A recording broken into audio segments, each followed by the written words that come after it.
nuestra ventana semanal con Euskadi Askunza. Juan Aguirre, hola, ¿qué tal? ¿Qué tal estamos, Javier? Estamos un poco resacosos, o con sueño por lo menos, ¿no? No puede ser menos, ¿no, Sí, Juan? además que ayer el día milagrosamente aguantó, ¿verdad? Y Uh-huh. hoy nos hemos despertado, pues ya ves, con un chaparrón que parece que San Sebastián nos protegió ayer, pero hoy se está vengando. Ese es el paraguas de San Sebastián. En Iruña tiene capote de San Fermín, aquí paraguas San Sebastián. Sí, pena. Bueno, hoy vamos a hablar de algo que lo vemos prácticamente a diario en los medios de comunicación audiovisuales, a través de los diferentes canales, cine, televisión, internet, sexo y violencia.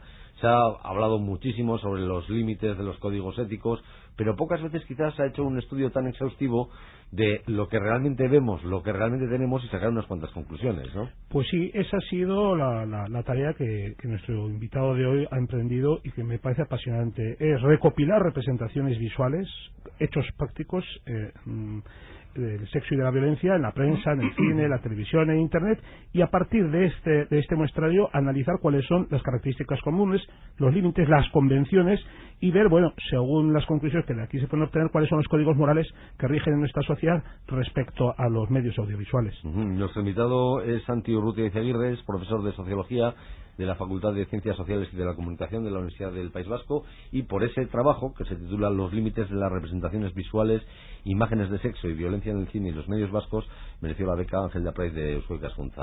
Santi Urrutia, eguerdión. Hola, eguerdión. Pues pocas veces se hace ese ejercicio tan concreto y a partir de ahí luego ya sí teorizamos. Se suele hacer casi el inverso, ¿no? Primero teorizar y luego analizar.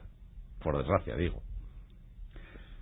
Sí, lo que sucede es que cuando hay casos prácticos, pues aparecen productos, bien sea imágenes, ¿no? Estamos hablando de imágenes que sean de sexo, que tengan relación con el sexo, con la violencia. El debate se abre sobre ese caso, ¿no? Y entonces, claro, a la hora de decidir cómo funciona la sociedad con respecto a la moral, ¿no? Hay determinados principios morales en la sociedad que funcionan con respecto a estas cosas y los medios de comunicación de alguna manera los siguen, ¿no?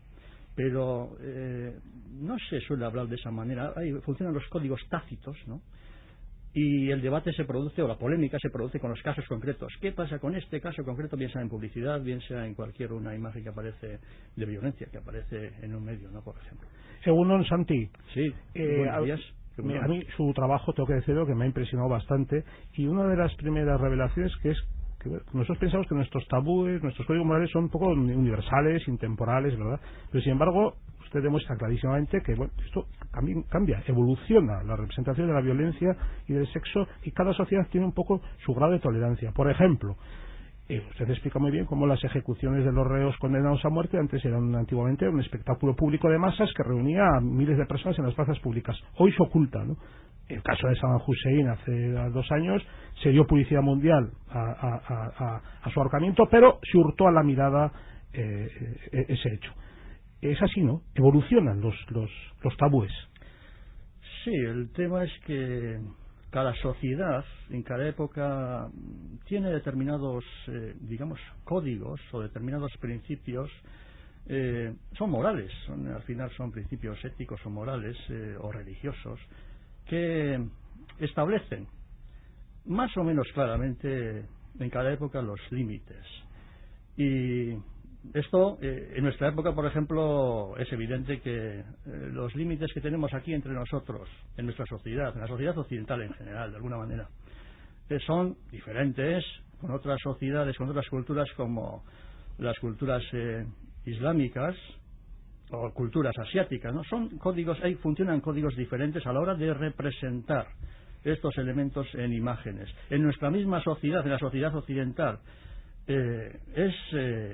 a lo largo de la historia ha habido enormes variaciones a la manera de presentar. Si nos fijamos en el caso de los romanos, en la época romana, aquella gente no tenía ningún problema, esto es curioso, no tenía ningún problema a la hora de representar, a la hora de representar en imágenes o en esculturas, en la calle, o en la entrada de las casas, un desnudo, una persona, un hombre, un desnudo masculino, con el pene erecto, por ejemplo. Esto, evidentemente, resulta absolutamente imposible, inadmisible, inimaginable en nuestra sociedad. Y no nos podemos imaginar nada así, ¿no?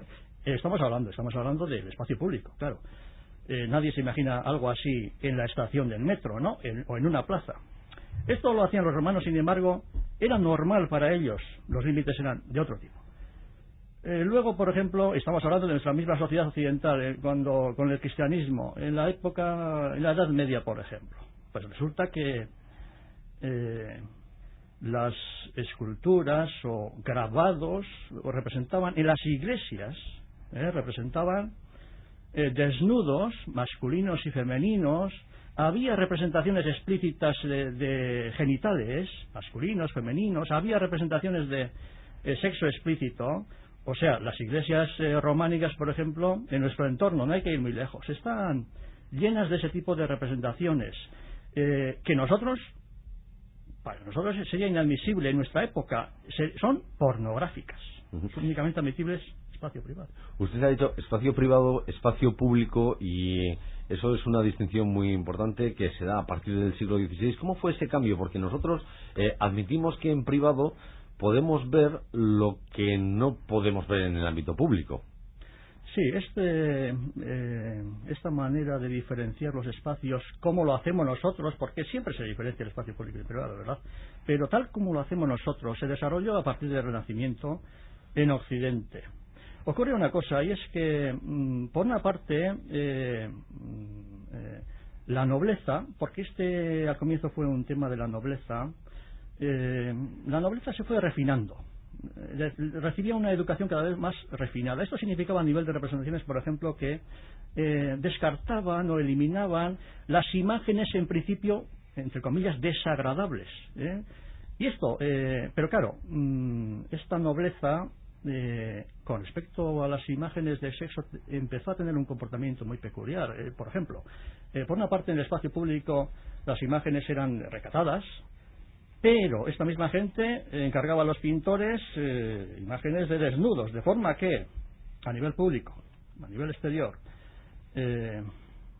mantenían una forma de representar, defendían una forma de representar, y a nivel privado disfrutaban, tenían otro gusto privado, ¿no? De forma que tenían en sus casas estos cuadros que únicamente enseñaban a los amigos y a la gente más cercana, ¿no? Por ejemplo. Entonces, ¿esto qué quiere decir? Esta gente empezó a distinguir claramente a nivel de las representaciones un espacio público y un espacio privado. Y esto después, claro, esto no acaba con los nobles y con la nobleza, sino que después, con la burguesía y las revoluciones burguesas, esto se fue acentuando, de forma que llegamos ya en la actualidad a una situación en la que claramente, definitivamente, se ha asentado en nuestra sociedad. Sobre todo esto pasa en la sociedad occidental. En la sociedad occidental hay una clarísima distinción de qué tipo de representaciones son admisibles en el espacio público, y luego pues se deja el espacio privado para representaciones. Se toleran y se aceptan en el espacio privado otro tipo de representaciones que no son aceptables en el espacio. Esta misma semana Santi ha saltado en una polémica en la prensa porque el portal YouTube ha decidido retirar un vídeo de un grupo musical español, un grupo llamado Pereza, por su contenido sexual. Es un vídeo que en realidad explícitamente no se ve nada, ¿verdad? Y encima es un vídeo con un tratamiento artístico por parte de un creador de cómics muy bueno. La verdad es un vídeo muy bien hecho. Bueno, y esto ha sucedido la misma semana, a mí me parece paradójico, en que nos hemos hartado de ver imágenes de violencia absolutamente descarnada proveniente de los territorios palestinos, ¿no?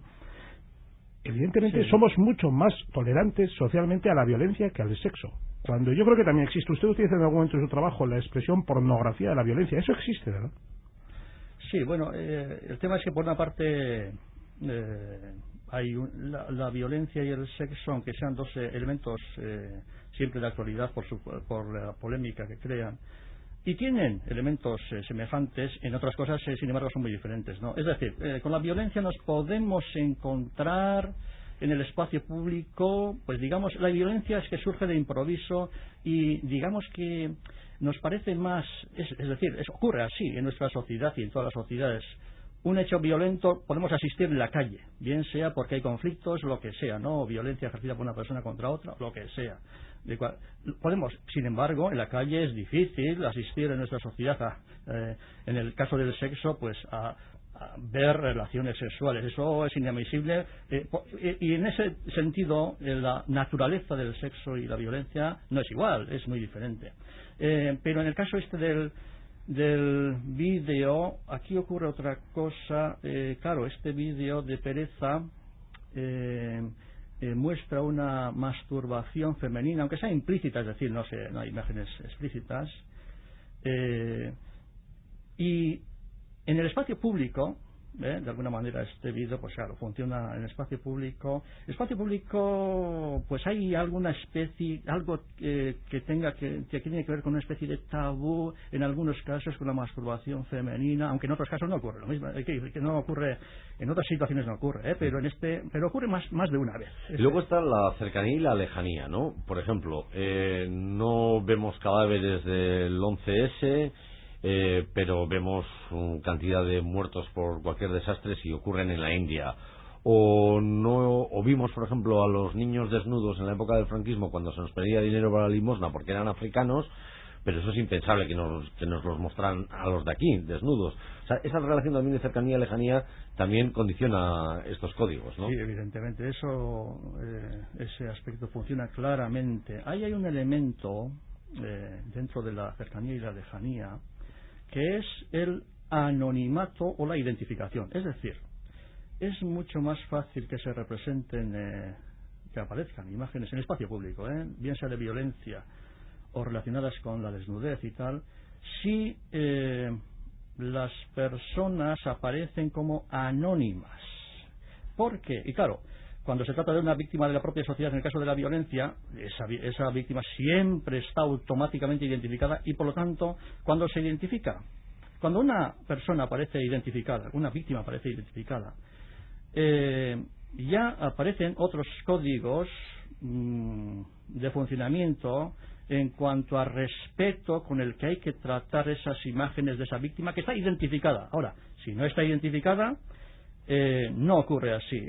Cuando es el caso anónimo y cuando se supone que no va a aparecer identificado. Ahora, en el caso de que alguien, y nos imaginamos cualquier de esas imágenes palestinas, etcétera, si a alguien se le ocurriera poner un nombre a cualquiera de esas víctimas, ya inmediatamente aparecerían otros códigos en funcionamiento. Se volvería mucho más problemático el poder mostrar esas mismas imágenes. Su investigación, como decíamos al comienzo, se inscribe además en la realidad vasca y analiza los medios de comunicación en torno al tratamiento especialmente de la violencia y también del sexo. Dice, una de las conclusiones que usted obtiene, profesor Urrutia, es que se ha producido una evolución en la sensibilidad social respecto al tratamiento de la violencia y que eso se detecta claramente en los medios vascos. ¿De qué modo? ¿Qué evolución se ha producido? Eso se puede ver en las imágenes de violencia, sobre todo. Hace años, seguramente, los diarios, por ejemplo, era más fácil que mostraran imágenes más cruentas, vamos a decir, con más sangre, de víctimas de la violencia. Bien, podemos imaginarnos atentados de ETA o podemos imaginar imágenes de otro tipo y parece evidente que ha habido una evolución en ese sentido. Ahora hay más sensibilidad con respecto a mostrar esas imágenes, porque siempre se están pensando, el medio siempre piensa qué efecto va a tener la aparición de la exhibición de esta imagen en los familiares, en los allegados, y entonces en ese sentido parece claro que la sensibilidad ha aumentado, pero estamos hablando de las imágenes de la propia sociedad y las cercanas, por supuesto. Profesor Urrutia, cuando en un diario de televisión nos dicen cuidado porque las siguientes imágenes pueden herir su sensibilidad, ¿qué están buscando? ¿Que apaguemos porque de verdad nos pueden herir o que veamos porque precisamente nos invitan a ese punto de voyerismo?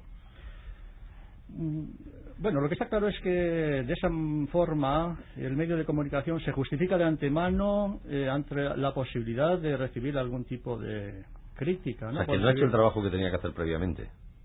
De debate, claro. Nos lo deja a nosotros, ese debate, al espectador, sobre qué emitir o no, o qué ver o no. Claro, es que los medios de comunicación en realidad deciden ante las imágenes qué emitir y qué no exhibir, qué no emitir, ¿no?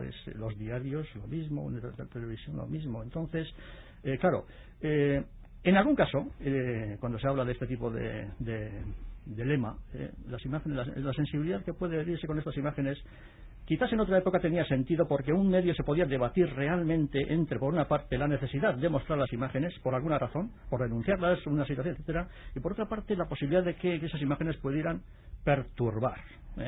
Y entonces podría tener algún sentido. Yo creo que en la actualidad simplemente, básicamente, es una justificación previa ante algo que alguien pudiera criticar. En la actualidad no creo que tenga mucho sentido utilizar ese tipo de consignas en este momento, no creo que tenga. Juan, ¿terminamos hablando de cine? Pues sí, porque el profesor Urrutia también analiza el cine vasco a través de los cineastas de la última jornada, sobre todo, ¿no? Y el reflejo que en él tiene la violencia y el sexo. ¿Qué conclusiones así rápidamente se ha podido obtener?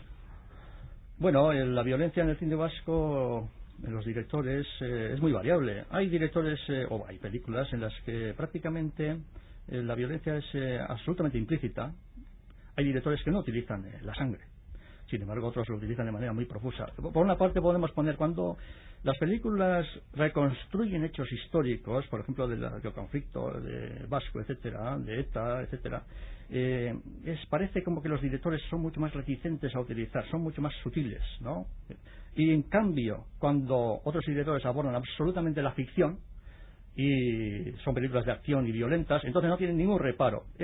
Para poner un ejemplo, por una parte me imagino Elena Taberna con su película Yoyes, donde no se ve, en el caso del asesinato trágico, de la muerte trágica de esta mujer, no se ve ninguna gota de sangre. Y en cambio nos podemos imaginar cualquier película de Ales de la Iglesia con chorros de sangre y abundante violencia, ¿no? Explícita, ¿no? En muchas escenas. Entonces el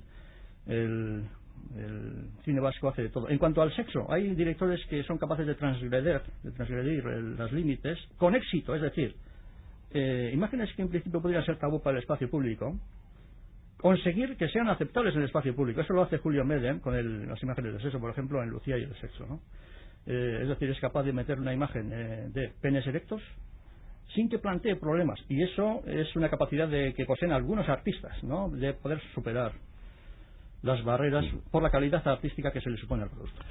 Santi Urrutia, profesor de Sociología de la Facultad de Ciencias Sociales y de la Comunicación de la Universidad del País Vasco. Le recuerdo que es autor de ese estudio titulado Los límites de las representaciones visuales, imágenes de sexo y violencia en el cine y los medios vascos. Juan, ¿dónde podemos encontrarlo? Pues se publicará próximamente.